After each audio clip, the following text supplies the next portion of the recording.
Okay, so our session today is called WTF.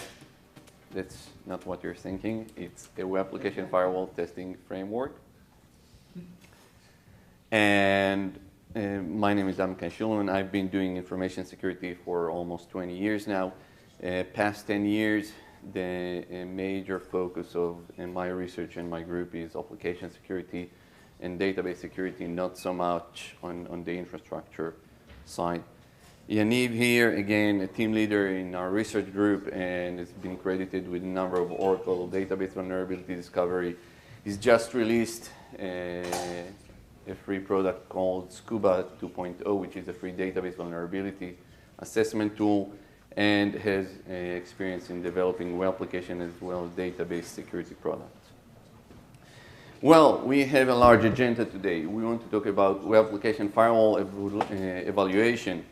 And first and foremost, we want to see why we want to evaluate web application firewalls, and then what we currently do in order to evaluate them and what are the shortcomings of those methods.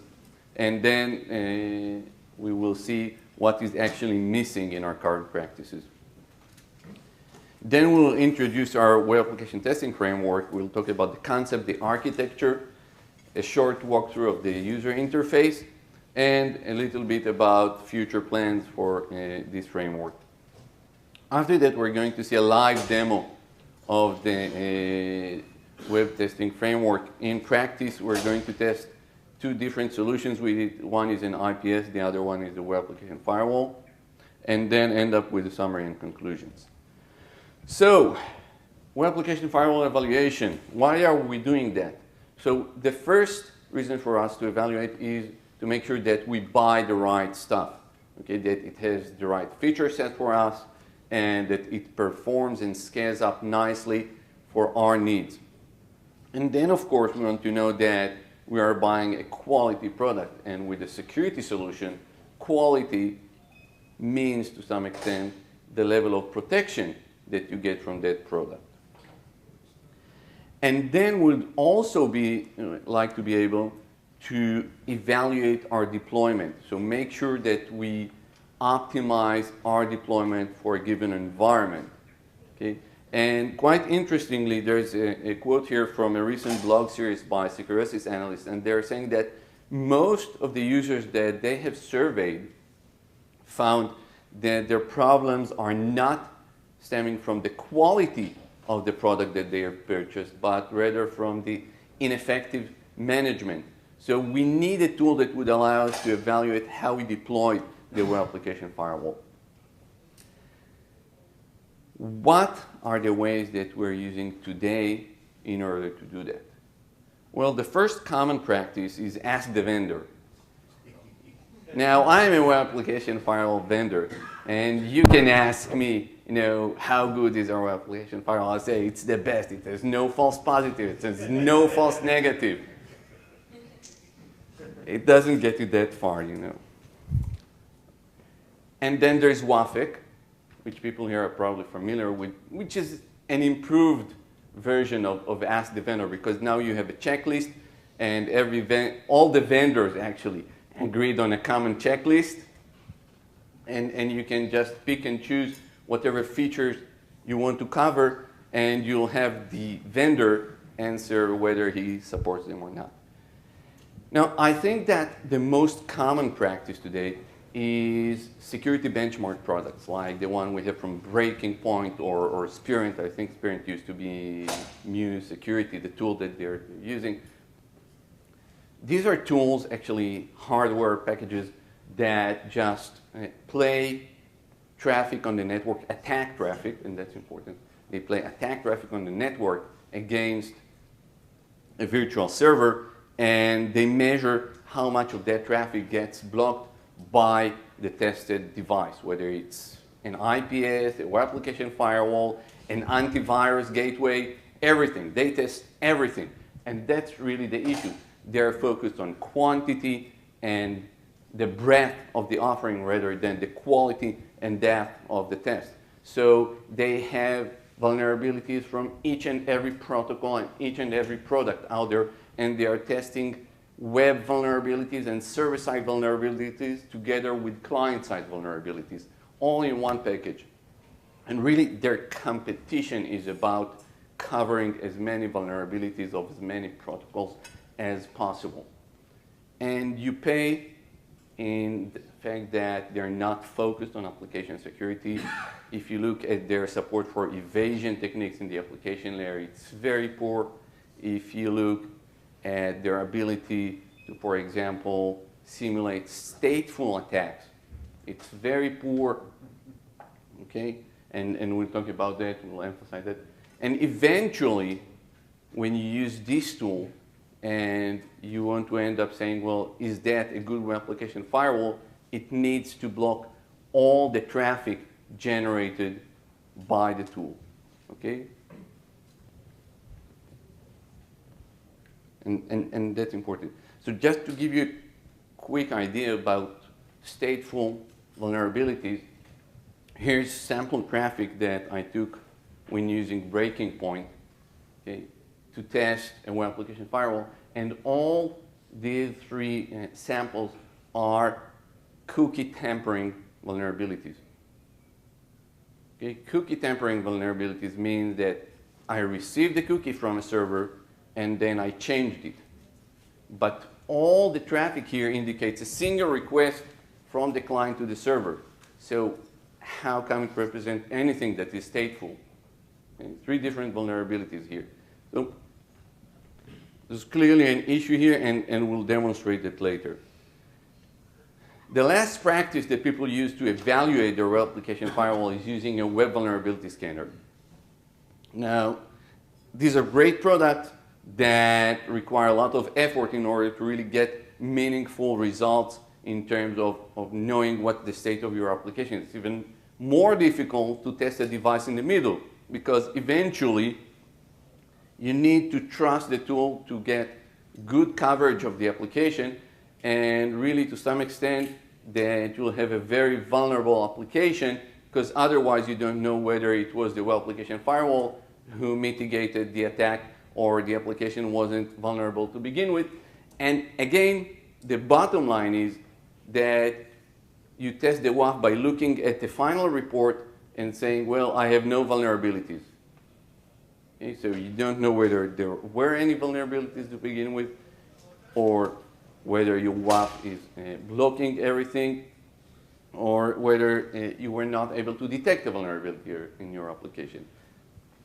And in general, the common theme among all those methods is that a WAF with the following behavior would consider to be a very good web application firewall. So it blocks all attack traffic, but it also blocks all normal traffic. And to that I say, what? That? And clearly we can see what's missing here. More than 75% of traffic is good traffic. And we want good traffic to arrive at our application servers. Current success criteria only look at one side of this equation and reflects the ability to detect some of the traffic as bad traffic. Okay?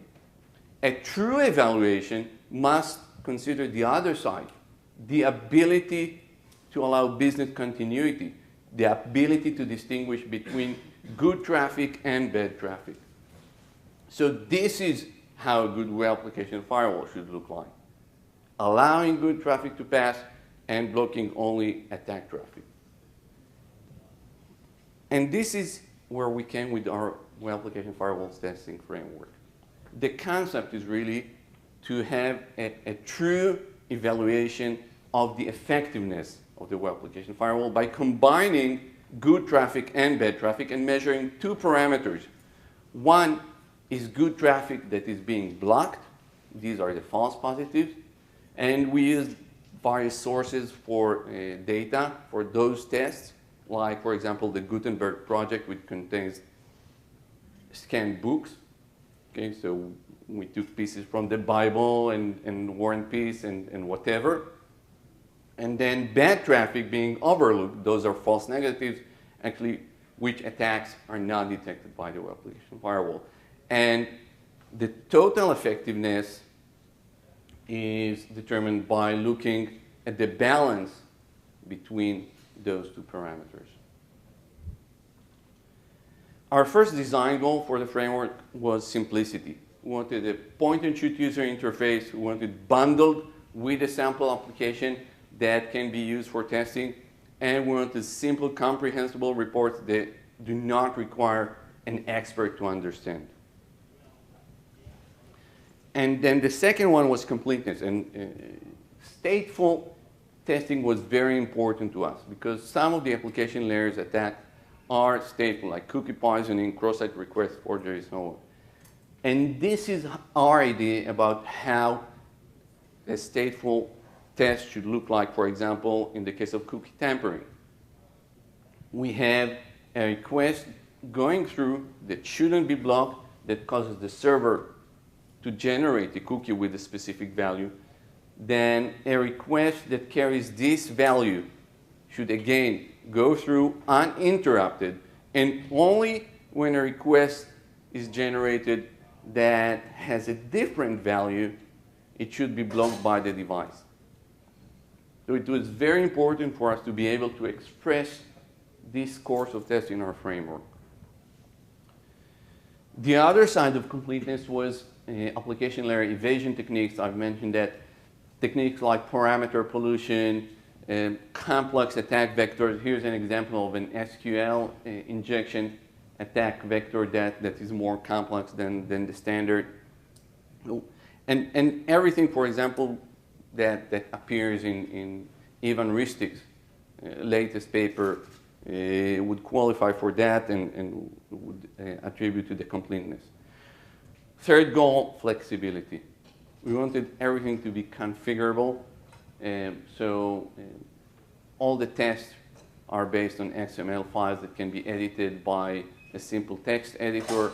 You can actually add tests and remove them by just selecting a different set of files from the existing test base. You can create your own test with the text editor, and you can actually customize the entire test base using a text editor to support a different application.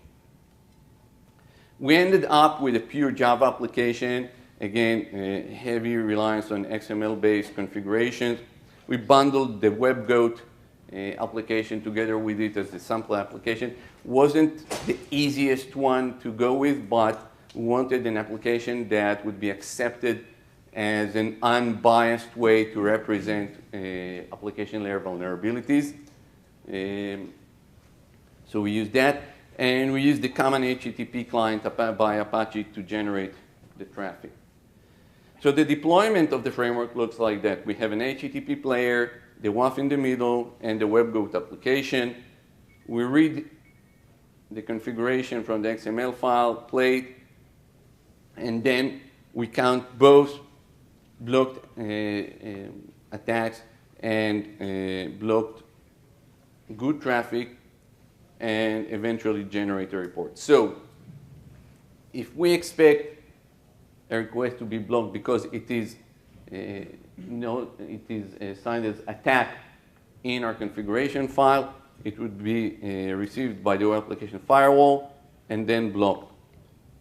The way we know whether a specific request was blocked or not is configurable. We have some defaults put into the framework. For example, if the connection is dropped, we know that the request was blocked.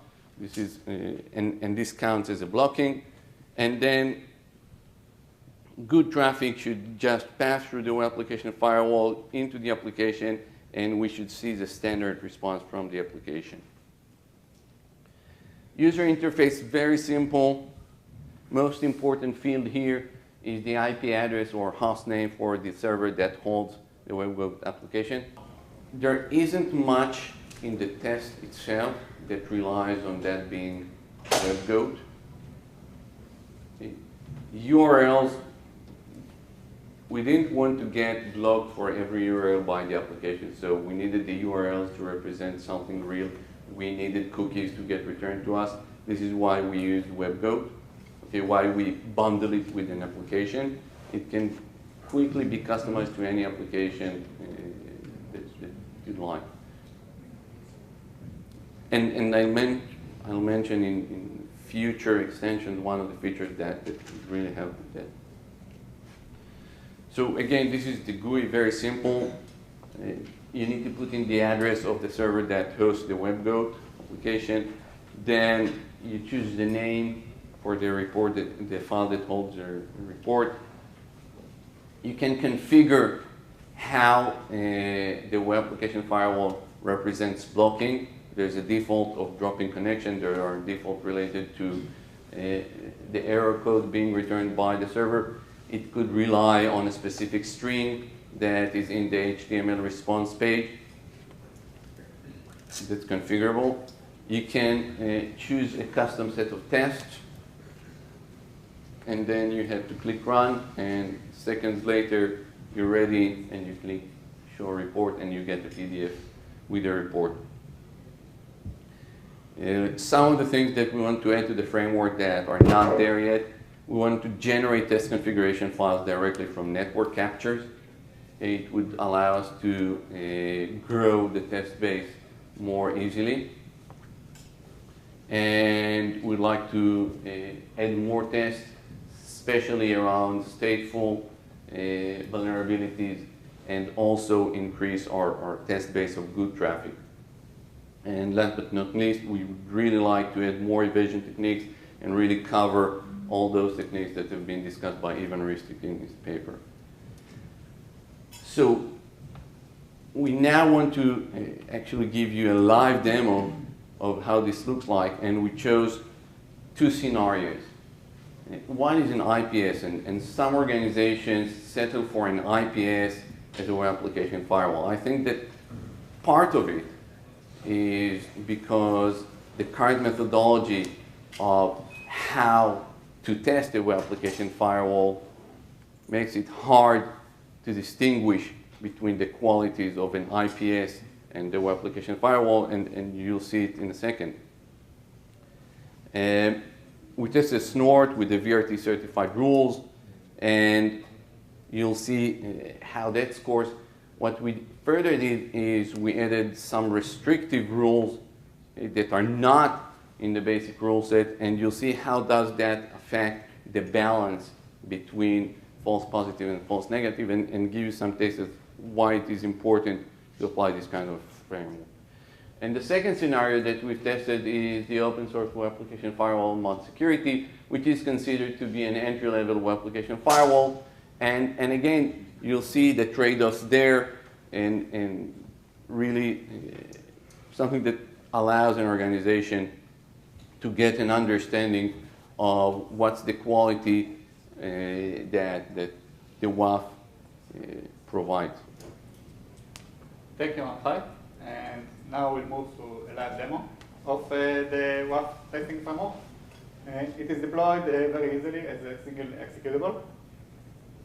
All you have to do is to execute it, and you get a simple user interface. For the IPS test, because it identifies that connections are blocked, all I really need is the host name and the port for my web application. Everything else can be stayed as default.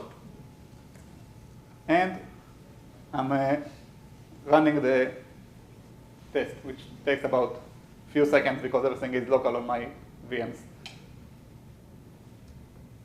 Now, once this is done, I'm showing the report, which is a PDF report. The report has 4 parts. The first part is the methodology used by the framework. We have the I believe of the framework, what we are doing here, a brief description of the attacks we are using, and also important, the false positive techniques, things that are likely to trigger false positives in web application firewalls. The next part is the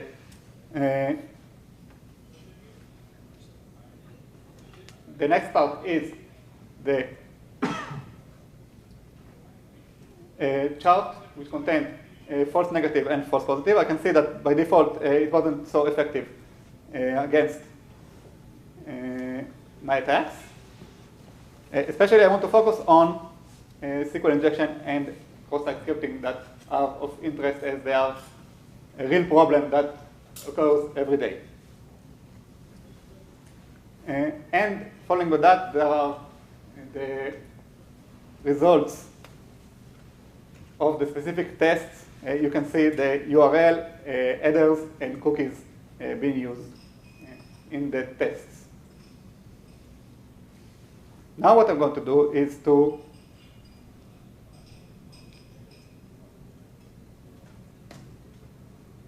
enable a rule which is designed to block a SQL injection. It is a rule that was suggested by Symantec. It is quite simple, but it will recognize known patterns that will likely to appear in SQL injection attacks.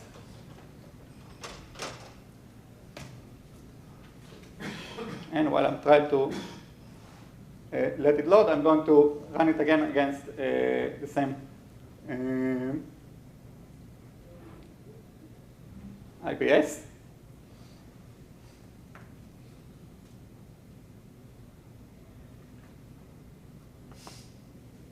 Okay.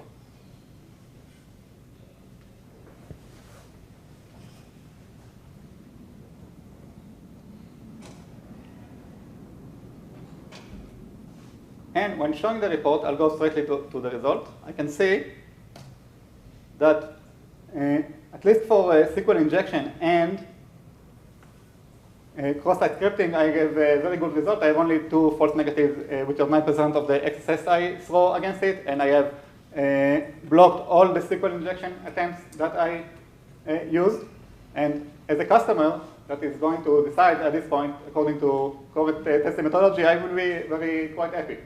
Because I say, okay, now I tuned it a bit, and it wasn't so hard, and I'm blocking all the traffic, so I can go ahead and purchase this solution because it's going to protect me against attacks.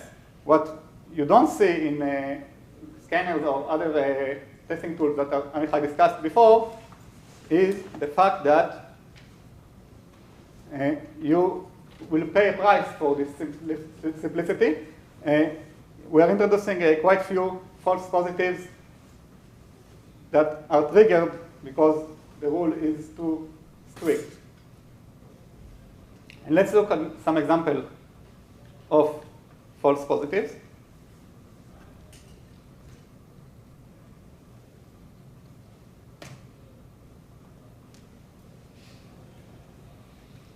I can see this sentence, which is quite standard English sentence. The only thing that is weird about it is this character that is considered a comment in SQL injection. So this rule decided to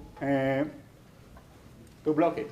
And that shows us how easy it is to pass a test using comment methods, but it's also very easy to prove that while the blocking is very effective, I pay a price for that in my continuity of business. Even if I'm appending some textbook, if I'm in a blog or in a forum, and I just paste something that I found in a book, the presence of these characters will trigger an alert, and the WAF might block my request. The next thing I want to discuss, which was mentioned by Amichai, is stateful testing. We also included in the framework cookie-based attacks. For the sake of this demonstration, we took them aside, and I'm going to show you how an XML that contains a recording for this framework looks like. So an XML it looks at a lot of details because it's a network recording, but it's quite simple actually. It has a recording root element and a sequence that can be repeated one or more time. And a sequence represents an HTTP session that is open in the beginning and keeps the state, including all cookies that are returned from the server, it is all on the same session. If we look on a single request, we have the standard elements that we expect from such a request. We have the method, which is post in this case, protocol, the path, and some headers. One thing to mention is we indicate on each request if it's a cookie if it's an attack or not. So for this request, we expect the WAF to block it. And if it no won't, we count a false negative. And for the request in the beginning, we do not indicate anything. So if the WAF will block it, we'll count it as false positive. This scenario is quite simple. We log in, do a normal request, and in this stage, we override the cookie, the authorization cookie, by a value that is called tempered, and this will tell the framework to replace the cookie with something malicious, and we expect the WAF to identify this. And we also add another attack, which is just cookie injection. This is a new session with an injected cookie.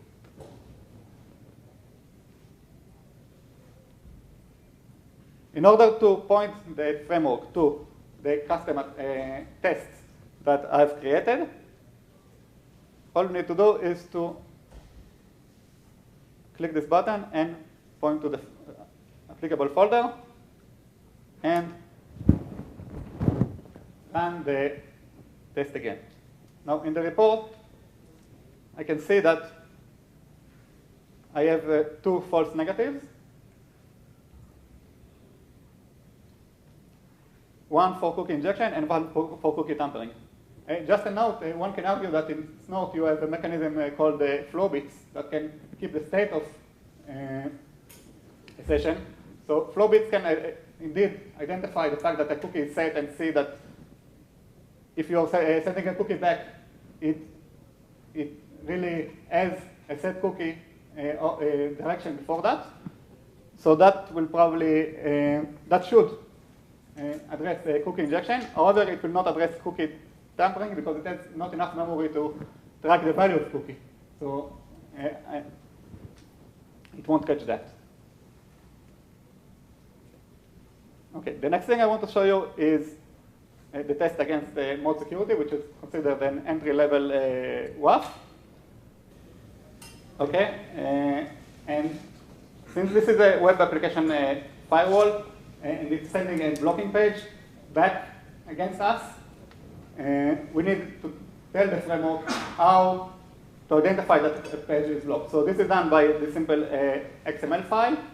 We have the status code, which is for string case of mode security, and the page content, which is some kind of string that appears in the string in the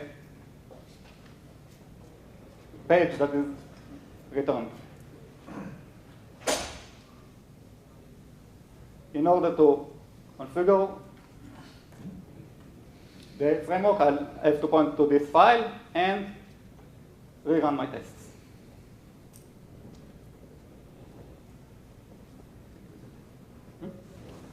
So again, this web application firewall it seems very effective by current testing method because it blocks all MySQL injection and XSS attacks.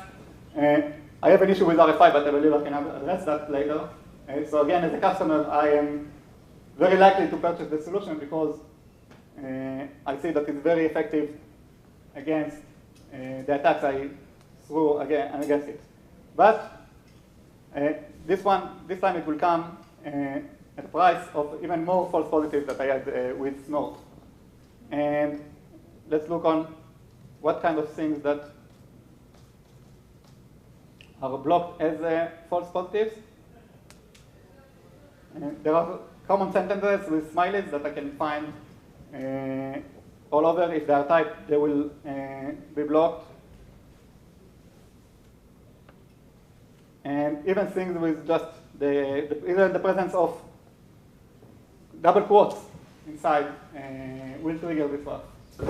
We know that web application firewall testing is important, and we mentioned 2 points in time where you'd like to test it. One is before making the choice, making sure that you do the right choice, and then validating the deployment where customization is even more important. The testing methodology, and I think this is the most important statement I want everyone to take from this presentation. The testing methodology must take into consideration the real world constraints and the fact that the traffic is mostly good traffic and only part of it is bad traffic. Second thing, when we're testing web application firewall, and this is why we need specialized framework for that, is that attackers are using evasion techniques, and they are using techniques that are web application techniques. So we need a tool and a framework that focuses on these fields and on these types of attacks, and not something that is more generally about vulnerabilities. So what's the conclusion? The conclusion is that we do have a framework like this that we're going to release. It does care about real world traffic. It's very easy to use and extensible. And as I said, our plan is to release it by the end of the year as closed source, with the test base being configurable. And then our next step would be to release it as open source native, so the community can contribute not only to the test base, but also to the functionality of the tool. Well, I think that a lot of the stuff that's there can be added with the existing library, because not all of them are necessarily HTTP there. And yes, we thought about it. We will have to probably add a component that works directly against sockets in order to do that. And actually, one of the examples that Yaniv showed, where you take snort for that matter, but add a rule and then see what's the balance that you get, and okay, that's too much for me. Let's pick up a different rule, and so it's very useful in that case as well. Is there any plans to allow you to suck in something like PCAP into the XML? That was one of the roadmap features, yes. What was it? Sorry. Yeah. Well, actually, we see it as something that they can capture, translate it into the XML configuration, so it can let them use the XML configuration. Anything else? Thank you very much.